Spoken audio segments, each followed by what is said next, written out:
Enfin, le film tant attendu Minecraft est sorti. La grande question est-il à la hauteur du battage médiatique? Réalisé par Jared S., ce film propose un casting impressionnant avec Jason Momoa dans le rôle de Gareth, les boueurs, Jack Black en Steve, Daniel Brooks en Dawn, Emma Myers dans la peau de Nathalie et Jennifer Coolidge dans un rôle marquant. D'une durée d'environ 101 minutes, l'histoire suit un groupe de marginaux qui se retrouvent aspirés dans le monde cubique de Minecraft, où ils doivent survivre et trouver un moyen de rentrer chez eux. Les fans reconnaîtront certaines créatures emblématiques du jeu, comme les creepers et les piglins. Petite anecdote, Jack Black a passé plus de 100 heures à jouer à Minecraft pour préparer son rôle. Et les fans devront garder l'œil ouvert pour un hommage touchant au YouTube et Technoblad. L'histoire commence avec un enfant nommé Steve, qui nous plonge dans l'univers sauvage de Minecraft, l'Overworld, un bac à sable infini rempli d'histoires épiques à découvrir. Enfant, Steve rêvait de devenir le plus grand mineur du monde, animé par sa passion pour l'exploration, la construction et la création. Mais chaque fois qu'il tentait d'entrer dans la mine locale, un vieil homme grincheux lui bloquait le passage. Interdiction aux enfants, réservée aux adultes. Les années passent, et Steve finit par devenir adulte. Mais sa vie ne se déroule pas comme prévu. Il se retrouve à vendre des poignées de porte, un travail monotone et répétitif. Un jour, alors qu'il déjeune seul, il se souvient de son rêve d'enfant. Motivé par une nouvelle détermination, il retourne à la mine, bien décidé à ne plus laisser personne l'arrêter. Cette fois, il réussit à entrer et commence à creuser frénétiquement, comme pour rattraper le temps perdu. C'est alors qu'il découvre deux artefacts étranges, un cube de cristal et un autre appelé le cube de création. Lorsqu'il les assemble, un portail s'ouvre vers un lieu magique, l'Overworld, un monde où tout est possible. Il y rencontre même un mouton rose, avec la laine duquel il construit 3 maisons impressionnantes, devenant l'architecte de ses propres rêves. Au cours de ses aventures, il croise un loup sauvage qui tente d'abord de le manger, mais Steve le domestique avec un os juteux et le nomme Denny. Dès lors, ils deviennent inséparables. Ensemble, ils bâtissent des merveilles et façonnent le monde à leur image, attirant même les autres animaux dans une ère de paix. Le temps passe, entre construction et exploration, jusqu'à ce que Steve tombe sur des ruines anciennes.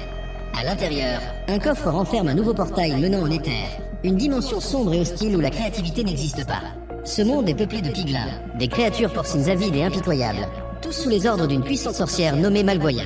Cette sorcière piglin, devenue maléfique après une enfance difficile, rêvait autrefois d'être danseuse, mais les siens se sont moqués d'elle et son propre père la renié. Depuis, elle ne vit que par la haine.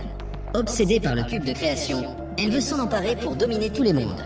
Mais Steve, rusé et courageux, parvient à s'échapper avec l'artefact et le confie à Denny, avec une mission, le ramener sur Terre et le cacher où personne ne pourra le trouver. Mission accomplie pour Denny, qui traverse les mondes et dissimule l'artefact le plus puissant qui soit, sous le lit à eau de Steve. Tant qu'il reste là, le monde principal est en sécurité.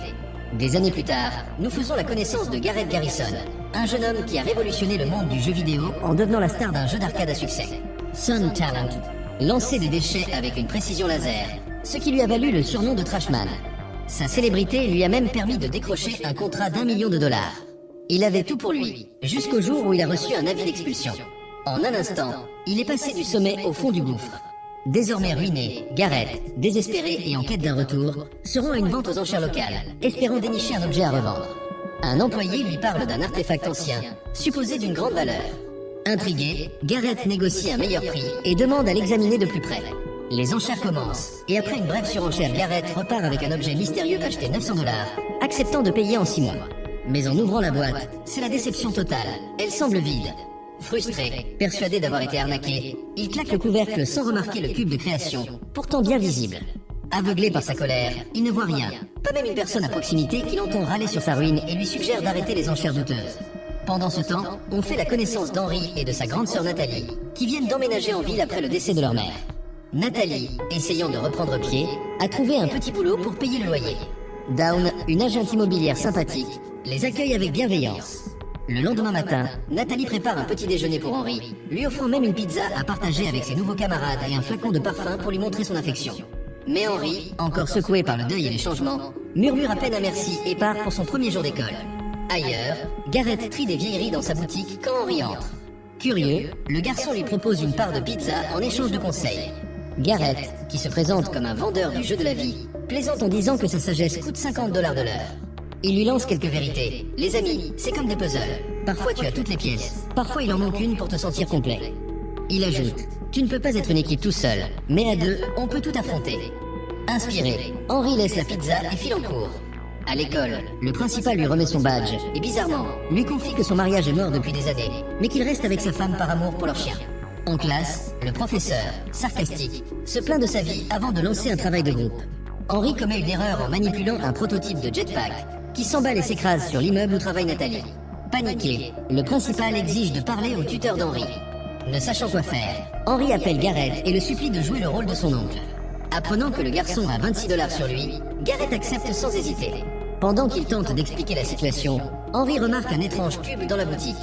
Gareth avoue le vendre 95 $ sans savoir à quoi il sert.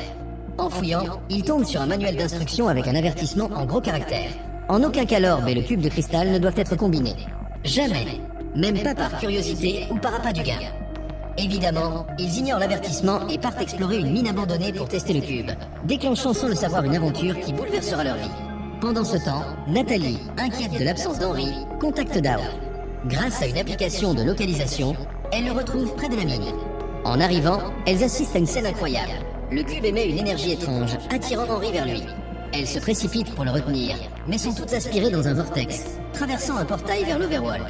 Stupéfait par ce nouvel univers, Gareth se présente comme une légende du gaming depuis 1989. Peu après, il croise un mouton rose légendaire, observateur et mystérieux. Un villageois, ayant vu le portail s'ouvrir, les suit et passe sur Terre, créant un lien inattendu entre les mondes. Dans le Nether, sombre et désolé, les piglins en ont assez de creuser sans trouver d'or. Malocha, furieuse, les menace de les transformer en côtelettes de porc s'ils ne rapportent pas vite du butin. Soudain, elle sent une réactivation du portail de l'orbe et se précipite vers Steve, son prisonnier. Sachant qu'il a volé l'orbe, elle le libère sous une condition. S'il veut sauver son loup adoré, Denny, il doit lui rendre ce qui lui appartient. De retour dans l'Overworld, Gareth tente désespérément d'impressionner le mouton rose, quémandant des quêtes pour trouver de l'or. Rien ne se passe, jusqu'à ce que Denny, le loup, surgisse en hurlant. Le mouton recule, et un silence inquiétant s'installe avant que des monstres ne surgissent de l'ombre. Squelettes, araignées géantes, zombies et creepers attaquent en masse. Tandis que les autres fuient, Henri utilise son intelligence pour construire des défenses avec des blocs. Gareth, lui, se cache jusqu'à ce qu'un creeper explose près de lui, le sonnant. Son cri trahit sa position, et les zombies l'encerclent rapidement dans le chaos grandissant. La mouton rose fut capturée juste à temps, alors que le reste du groupe arrivait pour aider Gareth. Le combat fut intense jusqu'à ce que Steve débarque comme un héros, avec une habileté incroyable, et élimine tous les ennemis, laissant tout le monde sans voix. Puis le soleil se leva, et comme par magie, les zombies brûlèrent sous la lumière du matin. Steve leur expliqua qu'il était là pour l'orbe de domination qu'il avait fabriqué. Il leur proposa un marché, il les aiderait à retourner sur Terre, mais en échange, il garderait l'orbe. Sans le cube de cristal, impossible de voyager en sécurité. Il devrait soit le récupérer, soit trouver l'unique autre solution. Pendant ce temps, le villageois qui les avait suivis à travers le portail se fit renverser par la voiture de la directrice d'école, distraite au volant. Embarrassée et craignant un procès, elle tenta de se rattraper en lui proposant un dîner, disant « Tout le monde veut me poursuivre ces jours-ci, mais vous avez l'air raisonnable. » De retour avec les enfants, le groupe arriva dans un village paisible, peuplé d'habitants curieux et bienveillants. Ils firent aussi la rencontre de nouveaux personnages. Un cochon légendaire, un lamassage et un golem de fer géant qui protégeaient les lieux avec honneur et force. Pour reprendre des forces, ils partagèrent un repas de poulet rôti. Steve, toujours prudent, les avertit que le poulet avait été cuit sur de la lave était encore brûlant. Mais Gareth, trop fier pour admettre sa faiblesse, ignora l'avertissement, prit une énorme bouchée et serra les dents pour sauver la face devant tout le monde. Dans le Nether, Malgoza, excédé par ses échecs répétés, convoqua le général le plus puissant de son armée, Shingus, le piglin le plus fort et ironiquement, le plus gentil. Elle lui expliqua que 4 étrangers, les rondouillards, comme elle les appelait, détenaient l'orbe. Avant de l'envoyer en mission, elle lui donna une verrue du Nether, un talisman spécial pour empêcher cette troupe de se transformer en bacon zombifié. Plus question de tergiverser, récupérer l'orbe, quoi qu'il en coûte. Pendant ce temps, dans l'Overworld, le groupe se dirigea vers le manoir légendaire.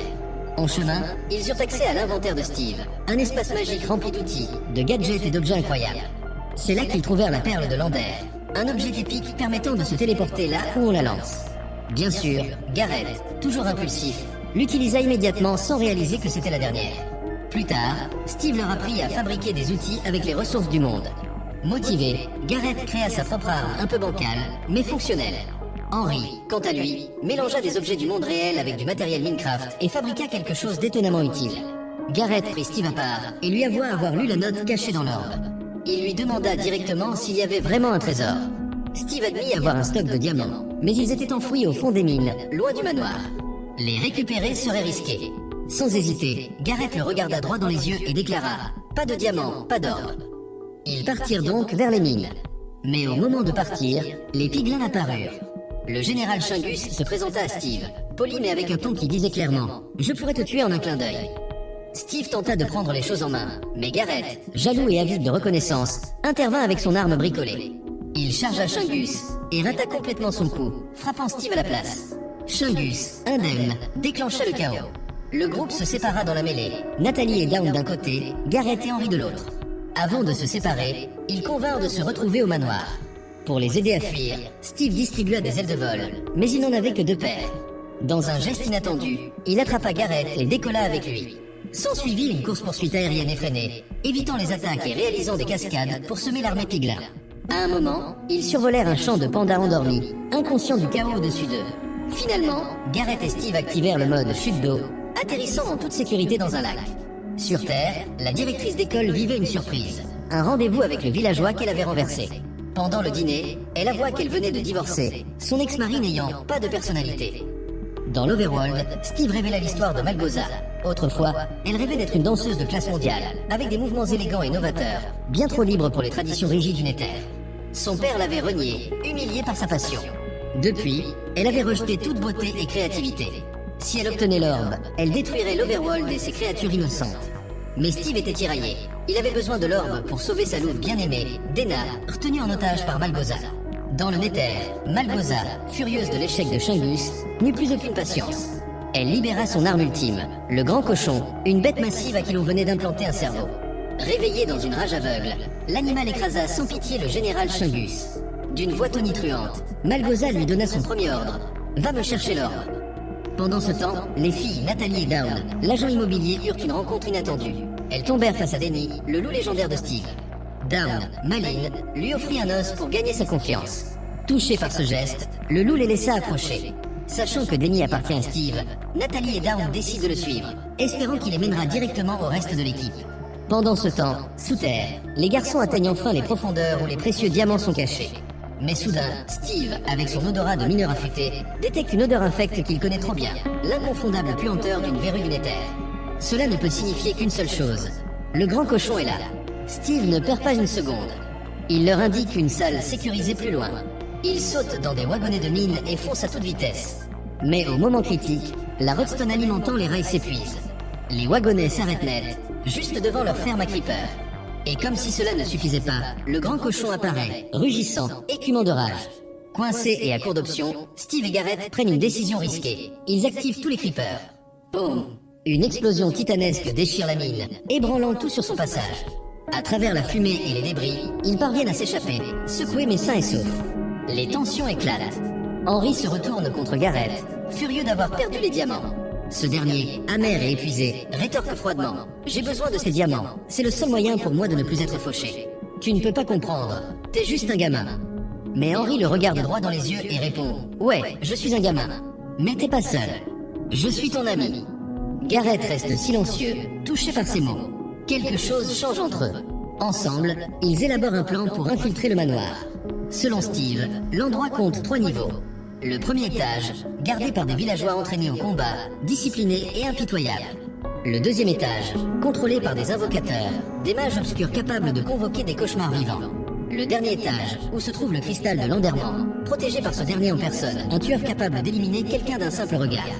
Avant qu'ils ne puissent agir, les villageois tendent une embuscade aux adultes et les traînent dans un club de combat souterrain, du genre brutal et sans règles. Steve, resté dans l'ombre, observe sans intervenir. Garrett, forcé d'entrer dans l'arène, se retrouve face à un adversaire insolite, un petit zombie juché sur une poule sanguinaire. Ridicule en apparence, mais le duo se bat comme un démon. Pendant ce temps, Henry parvient à se faufiler jusqu'au coffre du 3e étage. La pièce est sombre, sinistre, et l'enderrement l'Y attend. Sans issue, Henry saisit son épée de diamant et charge. Le combat est acharné, mais grâce à son courage et son adresse, il en sort vainqueur.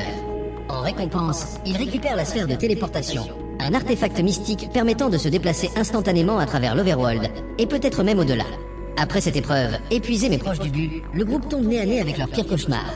Maloza, la sorcière Piglin, les a traqués en suivant la trace magique de l'orbe. Avec un sourire sadique, elle s'empare du cube de création et du cristal de l'enderrement, sans même combattre. Puis, dans un éclat de rire arrogant, elle disparaît dans les ombres du Nether, comme si la victoire était déjà sienne. Démoralisés, Steve et Henry tentent de fuir, sachant qu'ils ne pourront pas récupérer les artefacts. Mais Garrett ne bouge pas. Son regard brûle de défi. « Si je dois tomber, déclare-t-il, alors je tomberai avec style. » Il lève les bras et hurle. Ça demande du heavy metal. Puis il déclenche une explosion massive, un sacrifice désespéré pour empêcher Malgoza de les anéantir sur place. L'onde de choc projette tout le monde. Les garçons, meurtris et à peine conscients, atterrissent parmi les décombres. Plus tard, Denny retrouve Steve et le pousse pour le réveiller. Henry, blessé mais vivant, se relève péniblement. Parmi les ruines, il découvre une étrange petite structure. Une maisonnette en champignons construite à la hâte par Dawn pour servir d'abri. Réunis avec Natalie et Dawn, ils réalisent l'étendue du désastre. L'obscurité gagne l'Overworld. Le pouvoir de Malgoza dévore tout. Il est temps de riposter. Il commence à forger de nouvelles armes, plus puissantes, plus intelligentes. Henry, tenant la sphère de téléportation, expose un plan audacieux. Il modifie les golems de fer en leur ajoutant des modules de vitesse ultra rapide. Désormais, il dispose d'une armée de géants métalliques enragés, prête à affronter la horde du Nether. Lorsque Malgoza les voit approcher, elle éclate de rire. Les golems ne combattent que s'ils sont provoqués. Mais un piglin imprudent lance le premier coup, et c'en est assez pour déclencher l'affrontement final. Les golems craquent, et la guerre éclate. Furieuse, Malosha déchaîne son arme la plus redoutable, le grand cochon. Mais elle ne s'attendait pas à ça. Les héros ont construit leur propre golem ultime, encore plus grand et plus résistant, forgé dans un alliage secret. Les deux bêtes s'affrontent dans un choc titanesque qui ébranle l'Overworld jusqu'en ses fondations. Pendant ce temps, Steve fait face à Malosha.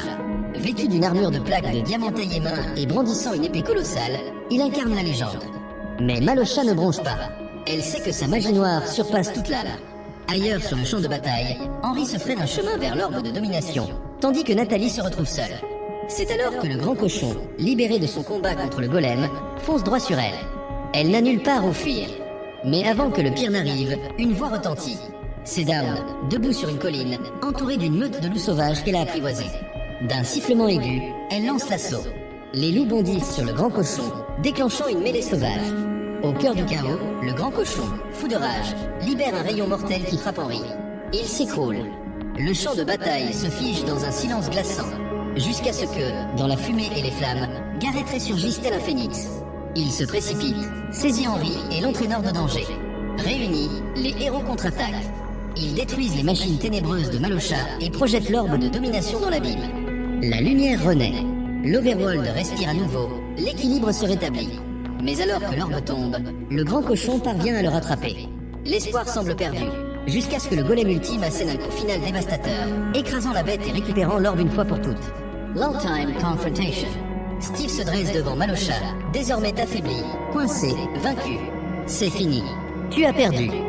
Malgré tout, elle tente de le tromper. 3 fois, elle bondit avec un couteau dissimulé. 3 fois, il part ses attaques. Plutôt que de la terrasser, Steve choisit de s'éloigner. Il la laisse vivre avec la honte de son échec. Une fois la menace éliminée, Steve fait ses adieux. Il propose à Henry de rester dans l'Overworld pour y commencer une nouvelle vie. Mais le garçon décline avec un sourire. Je rentre chez moi. Steve, respectueux, se tourne vers Denny, son loup fidèle. Puis, à la surprise générale, il confie sa laisse à Dawn. Il a besoin d'une vie paisible, tout comme toi. Il serre Gareth dans ses bras, le qualifiant de vrai ami et guerrier courageux, remercie Natalie et Dawn pour leur bravoure et les regarde passer un à un le portail. Alors qu'il s'apprête à retourner à sa vie tranquille, Steve hésite. Il observe son monde, réfléchit, puis, avec une détermination renouvelée, franchit à son tour le portail vers la Terre. Épilogue, une nouvelle vie. Quelques jours plus tard, tout a changé. Gareth a monté en niveau. Son magasin est désormais le lieu à fréquenter et il excelle dans le gaming. Avec son équipe, il a même lancé un jeu vidéo inspiré de leur folle aventure. Dawn a abandonné l'immobilier pour une vie d'aventurière, avec Denny comme compagnon. On amène la fête partout où on va, clame-t-elle. Natalie a ouvert une école d'autodéfense. Devenue une héroïne locale, elle inspire toute sa communauté. Henry, lui, a enfin réparé son jetpack et survole les cieux, vivant son rêve. Fenderless War? Pas tout à fait. Scène post-générique. Une romance est née entre le villageois et la directrice d'école. Lui parle désormais couramment le humain, et elle a appris le villageois. Ce soir-là, sous les étoiles, il prend sa main, s'agenouille et sort une bague. Veux-tu m'épouser? Et c'est ainsi que l'histoire se termine. Ou peut-être pas.